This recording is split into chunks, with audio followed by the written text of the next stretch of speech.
Danny Segura for MMAfighting.com. I'm here in Coconut Creek, Florida at the American Top Team headquarters with the one and only Mr. 305, Jorge Masvidal. Jorge will be taking on Nate Diaz in the main event of UFC 244 in New York City. First of all, Jorge, right when you walk into ATT, it's pretty clear you're painting. And for those who don't know, I mean, there's a lot of pictures, of other fighters, at American Top Team, but there isn't a painting. First of all, can you explain how that happened? Was it a surprise? How did that go? And then you got Andre Arlovsky. He's lucky he's 260 pounds. If I could kick his butt, I would.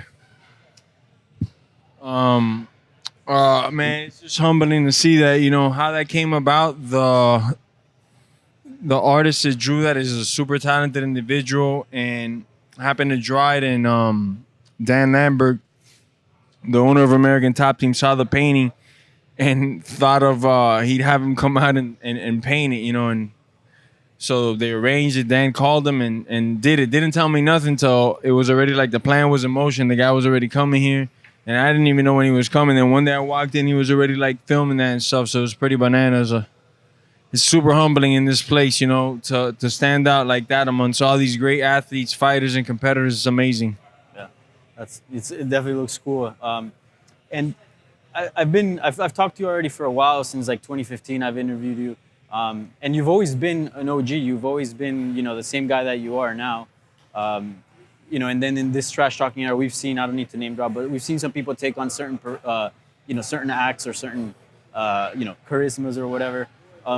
Why do you think it took so long for people to sort of get behind you? Because like I said, you've been yourself since day one and been putting on exciting fights for a long time. I don't know. I don't care in a way, but I do care because it provides money, and I like the money. I like the sponsorships, and my paychecks get bigger the more people know me. So that's the awesome part about it. But I don't know, to tell you the truth, man. I just like the scrap, man. It's really my thing. I know how to talk, obviously. Yeah. So if I wanted to talk, I could talk. But if it doesn't come out of me, if it's somebody that I have nothing bad to say or nothing good to say, I just don't, And I don't like the media, to tell you the truth. So a lot of times, I don't talk to the media. I've known for some time now, but I could care less to do the interviews. That's probably a part of it, man. I don't know. You've been fighting for a long time. Did you think this moment, as far as like the stardom and stuff? No. I was watching him since I was a kid. One of my favorite fighters, and he'll be with me in New York. Ooh. That's right. Yeah, he's fighting also on that card.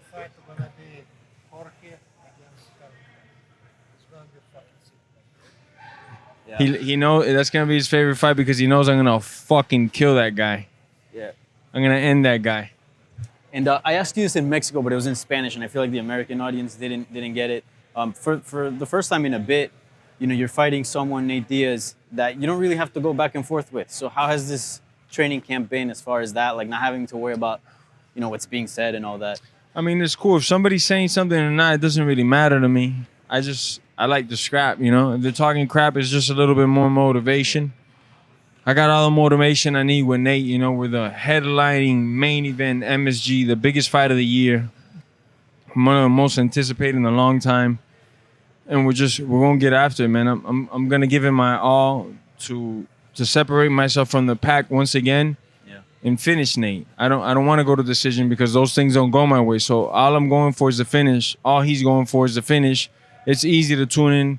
They give you hard-earned money for scrap like that. So many people are signing up to the ESPN Plus like never before. Because we do that. We're moving the needle in a very positive way. And a lot of people could take from it, I mean, it's cool. There's some people that get talk the talk and walk the walk. Not everybody can. For the ones that can, it's awesome to see them do that, Yeah, and, Nate Diaz is an interesting opponent as far as, style-wise. What have you done to prepare for him as far as anything different? Every fight that I've had, especially like my last 5-6 fights, all I always worry about is me just sharpening my tools. Nothing really different, just I got a lot of tools in my shit, man. I just pick a couple tools that we need to sharpen up in particular for the fight and get them done, whether it be a flying knee or a hook to the body or a high kick, things like that. I just get in there, sharpen them, repeat them, bring the same similar partner, somebody that can mimic him as much as possible. Got my boy Salah Almeida's been working me over, just giving me the work, you know. So it's a blessing, man, to be in this gym, you know. Yeah, for sure. And you're fighting for the BMF belt. Have you seen it yet or not? I haven't seen the BMF belt. Nobody's seen the BMF belt. They've kept it. I got a lot of spies, and none of my spies have been able to infiltrate and see that BMF belt. So it's interesting. Yeah.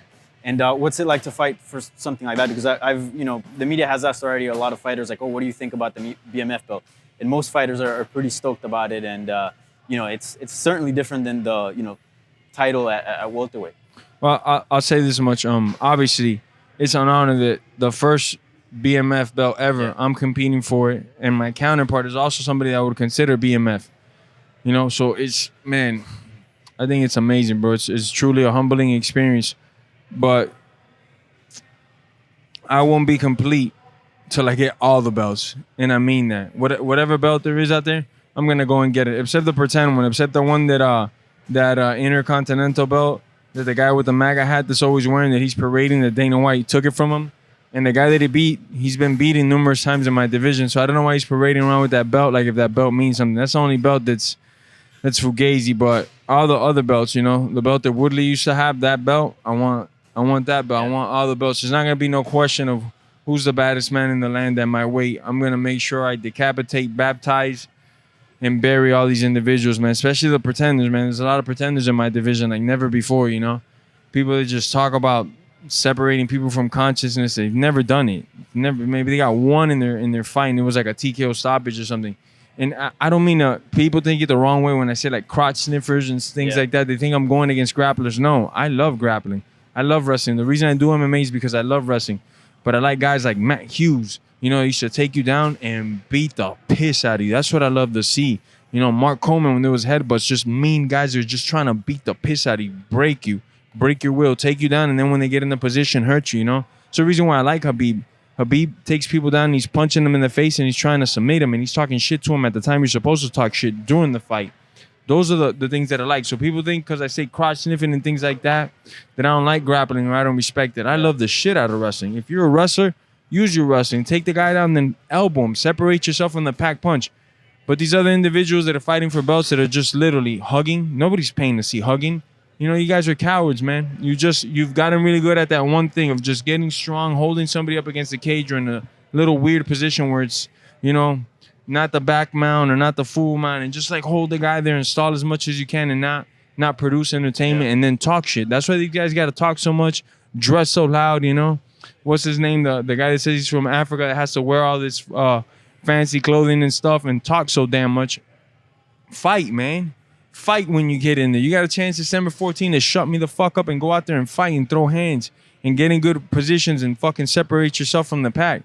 The other idiot too with the MAGA hat. Fucking fight, man. Stop talking shit. Stop doing every fucking interview you can, calling Ariel Helwani, hey, let me be on your show. Let me be on your show. Because Ariel be telling me these things. These reporters be telling me these things, man. Look at these messages of these guys trying to get on my show. Go and fight, man. Stop worrying about interviews and how you're dressed and this and that and having chicks on your video shit that you're paying for. And then these chicks are coming out saying, yeah, so-and-so paid me to do that. You're a fucking loser, man. This fucking interview's over, man. Before I break the camera, I'm getting upset already, man. Y'all have a good day.